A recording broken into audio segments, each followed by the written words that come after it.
I am going to tell you something that most people only figure out when it is already too late. And by too late, I do not mean when you are old.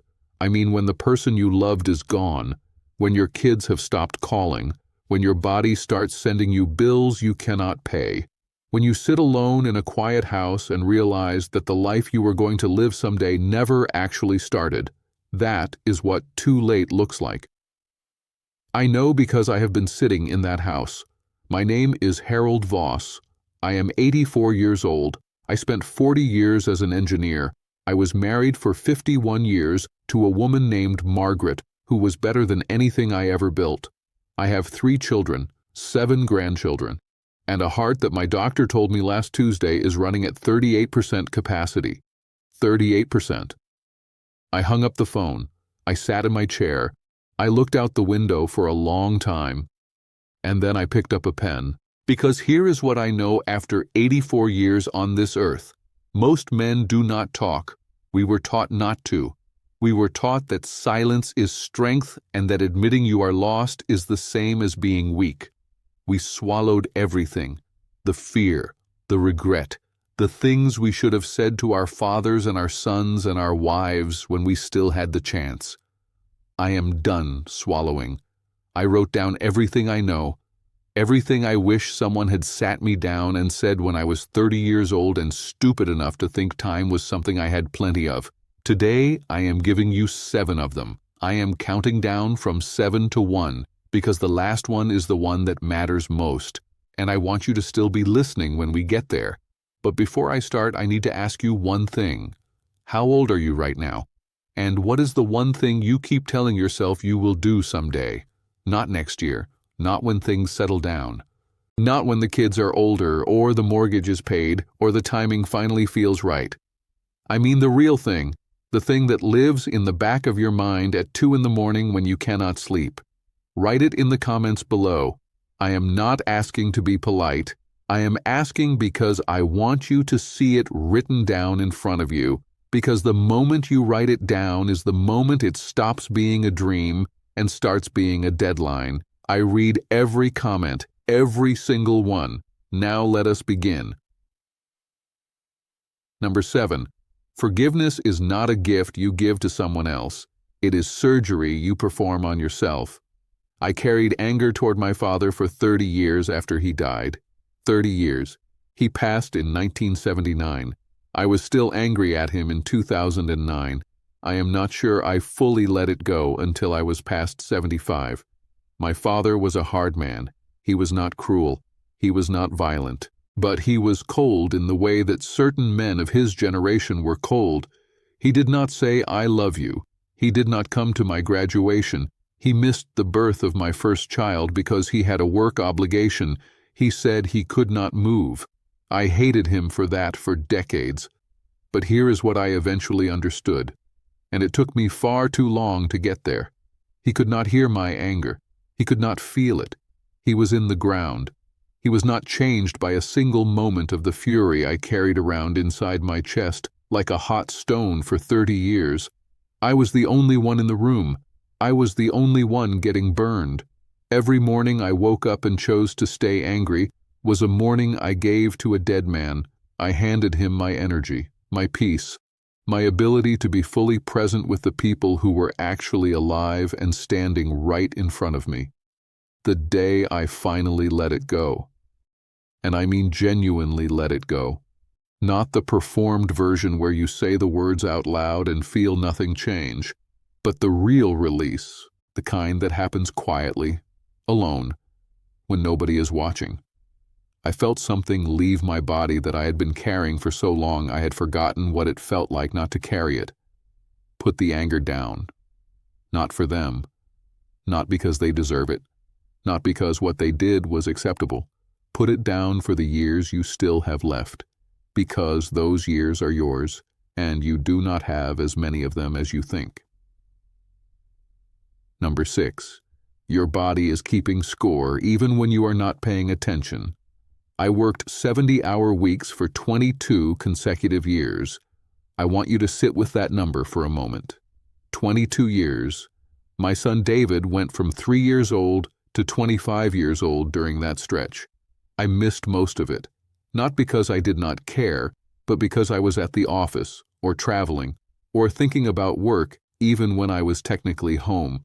I wore the exhaustion like a badge. I thought that being tired meant you were serious. I thought that men who left the office at 5 o'clock were men who did not want it badly enough. I wanted it badly enough. I stayed until 8, until 9, until 10 on the nights when the project demanded it. And the projects always demanded it. What I did not understand at 45 is what I understood completely at 71, lying in a hospital bed, being told I needed bypass surgery. The doctor sat down next to me, and he said, "Stress is a significant contributing factor to what we are seeing here." I wanted to laugh. Significant contributing factor. What a clean way to say that 30 years of relentless pressure had been quietly dismantling the machinery inside my chest the entire time while I was too busy to notice. Your body is a ledger. It does not forget a single late night. It does not forgive a single skipped meal, a single weekend you worked through, a single moment you chose the deadline over the sleep your body was begging you for. It records everything, every unit of stress, every hour of no rest, every time you pushed through when you should have stopped. And then one day, usually when you are older and slower and less equipped to handle it, it collects. The debt you build at 45 is the surgery you have at 71. Start paying attention to your body right now, not when it breaks down, now, while you still have the option to change what you are doing to it. Number 5. Money is the most overrated thing I ever chased and the most necessary thing I ever ignored. And somehow both of those things were true at exactly the same time. Let me explain what I mean. I chased money the way some men chase respect or status. I made it the measuring stick for everything. The house we lived in, the car I drove, the school my kids attended, the watch on my wrist at a client dinner. I told myself it was for the family that I was providing, that the sacrifice was worth it because look at what they had, look at what I built for them, and meanwhile I was missing dinners, missing school plays, missing the small, unremarkable Tuesday evenings that turn out, looking back, to be the ones that mattered most. So I was chasing money when I should have been present. That was mistake number 1. Mistake number 2 was somehow the opposite. At 55 years old, after decades of earning a good salary, after all of that sacrifice and all of those missed evenings, I had $11,000 saved. $11,000. Because I lived as if the salary would last forever. The good restaurants, the upgrades, the things that felt like rewards for all the hard work. I spent what I earned and told myself there would always be more. There was not always more. The firm restructured in 2002. My position was eliminated. That word, eliminated. Like I was a problem that had been solved. 61 years old. 3 years short of the retirement I had been promising myself and Margaret for 20 years, and $11,000 in the bank. Save earlier than feels necessary, save more than feels comfortable, spend less than feels reasonable.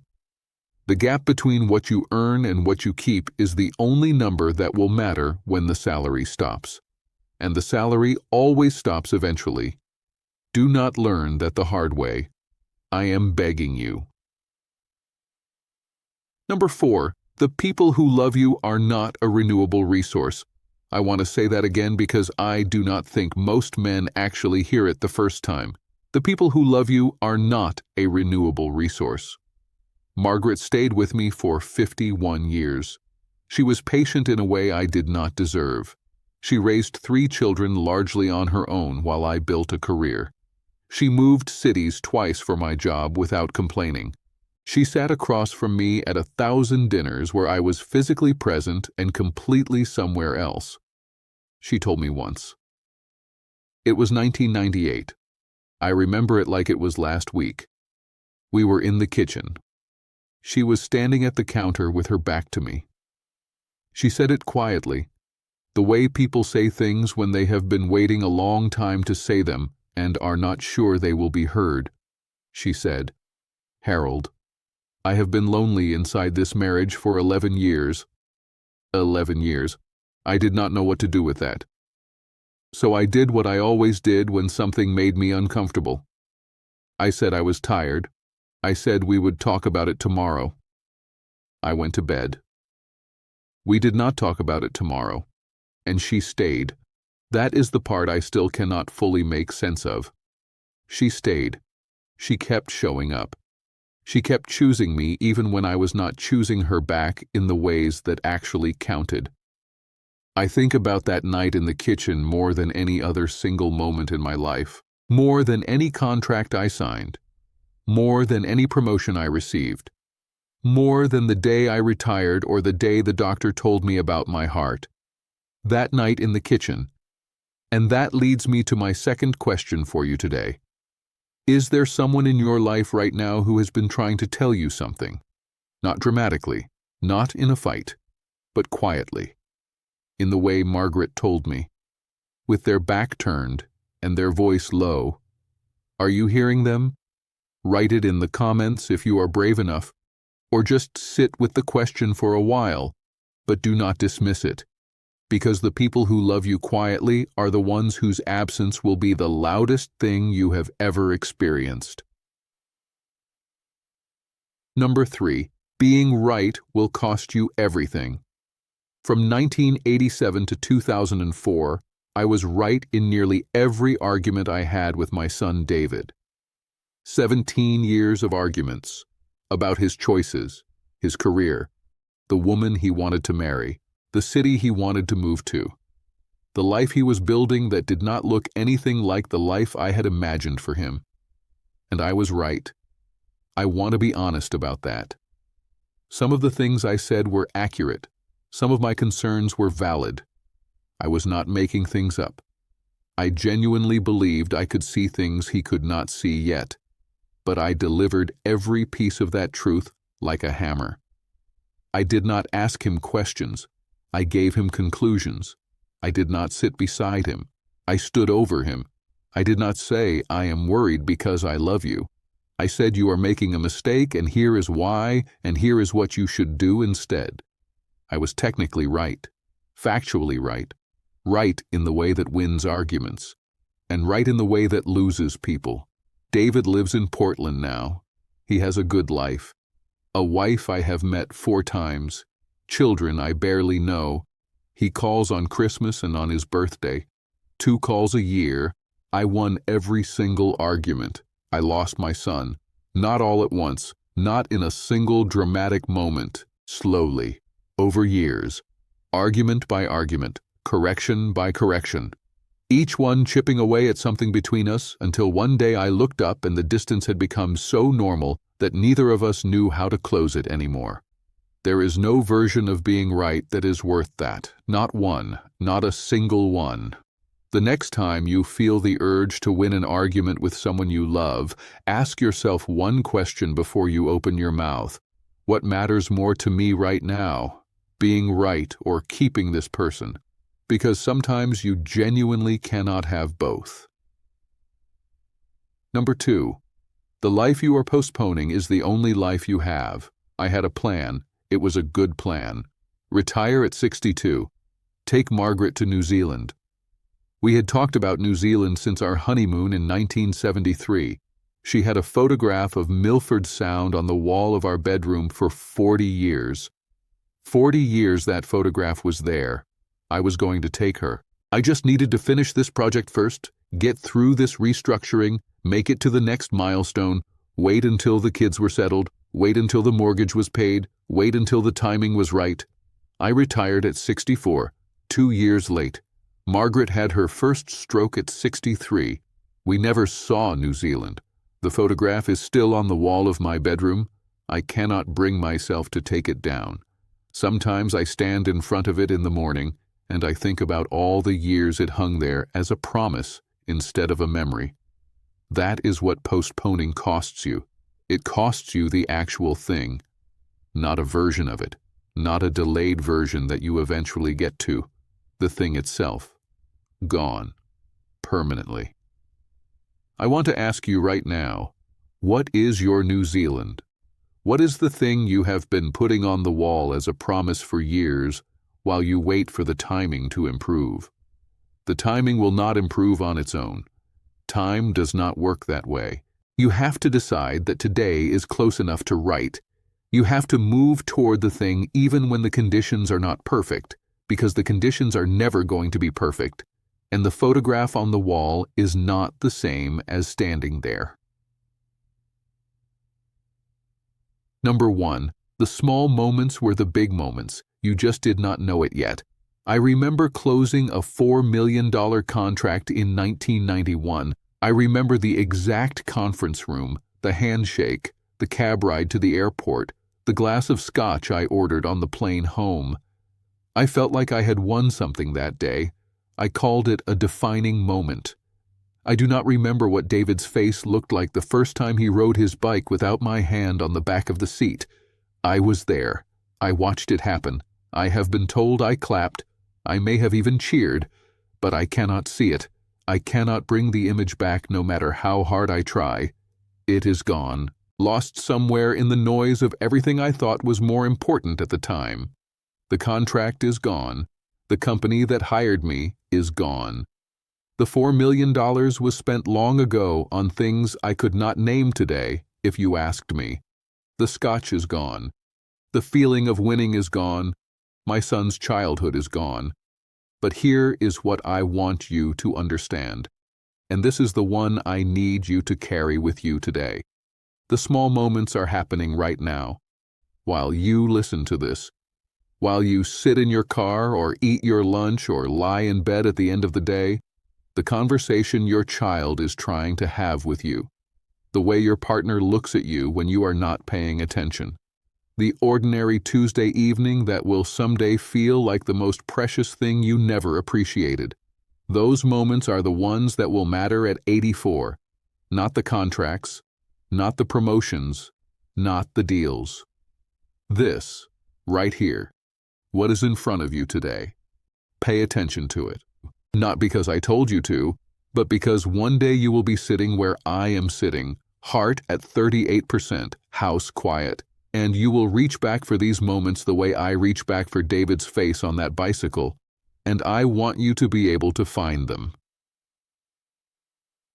I am not telling you any of this because I want your sympathy. I have had a full life, a long life, a life with more good in it than I sometimes give it credit for when I am sitting alone counting my regrets. I am telling you this because I have 84 years of information that you do not have yet. And my doctor tells me my heart is running out of time to deliver it. So I am delivering it, as fast as I can, as honestly as I know how. You are not too late. That is the thing I most want you to hear right now.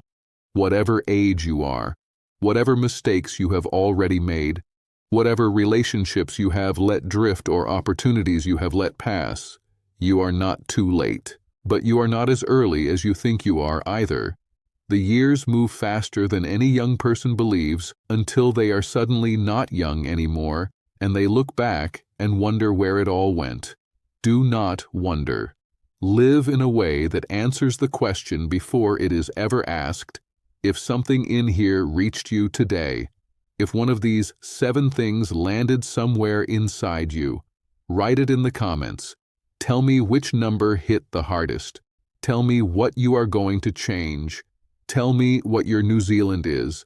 I read every single comment, every one.